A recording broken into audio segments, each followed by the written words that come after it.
A big policy change coming this week has Texas cities bracing for more migrants crossing the border. Our job will be to continue to help our asylum seekers get to the next destination. We will not send anybody to anywhere they don't want to. The preparations for the end of Title 42 and why some leaders say the federal government needs to do more.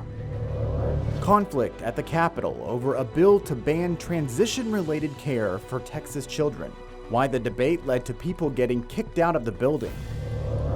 The Texas Senate considers new bills to hold the state's medical board accountable when doctors with problematic pasts aren't reported to the public. How our investigation is playing a role at the Capitol.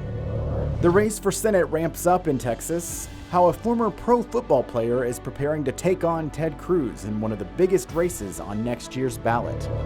Produced from the Capitol in Austin and airing statewide, this is the award-winning State of Texas. Hello and thank you for joining us. I'm Josh Hinkle. Communities along the border are bracing for a potential surge of migrants. It comes as Title 42 restrictions are set to expire Thursday. Title 42 allows Border Patrol agents authority to expel migrants seeking asylum. The policy was originally passed in 1944 as a way to reduce the risk of spreading disease. President Donald Trump invoked Title 42 to deter migration during the COVID-19 pandemic. Over the last 3 years, NBC reports that it's been used to turn away migrants more than 2.5 million times. Even before the policy ends, some places in Texas are already seeing a surge in migrants. On Monday, the city of El Paso entered a state of emergency. Skylar Soto looks closer at how city leaders there are preparing for what could happen when Title 42 ends.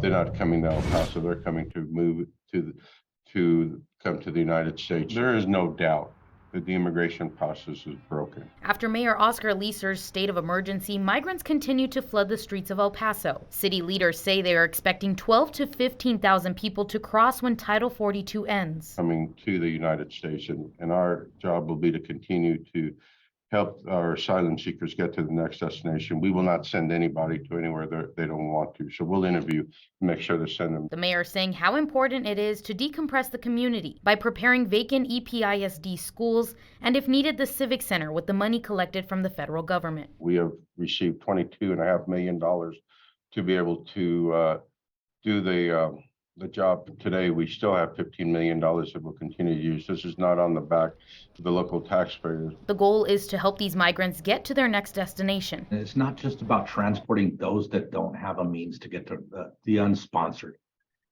It's about transporting people to other hub locations so they can get a flight out of other airports. So it might come across as two different transportations, but that's what the key is. It's to decompress here locally and to get them onto a transportation hub where they can connect easier with flights. That was Skylar Soto reporting from El Paso.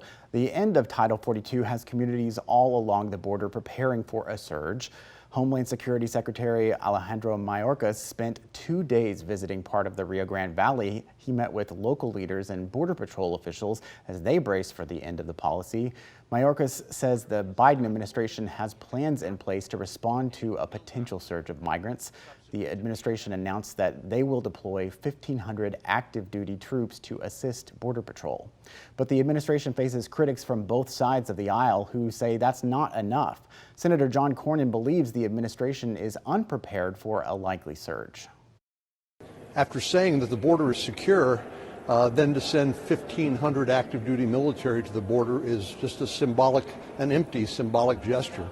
So I'm afraid that we're going to see what has been a flood of humanity coming across the border turn into a tsunami. Cornyn said the administration has to do more to signal that people who cross the border illegally won't be able to stay in the country. The state is ramping up inspections along the Mexico border. The governor ordered the Texas Department of Public Safety to inspect big rig traffic. It's happening at Veterans International Bridge in Brownsville. Truckers have reported being stuck for hours. The inspections are expected to run through Sunday. The governor's office has not announced any other plans related to other ports of entry after the Thursday deadline. We deserve a senator whose team is Texas.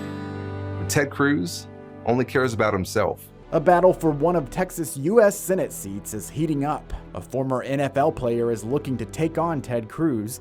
how the senator is responding to the challenge. Our team testified about doctors with problematic pasts and the transparency troubles surrounding patient safety in Texas. Still practicing. An update to our investigation coming up.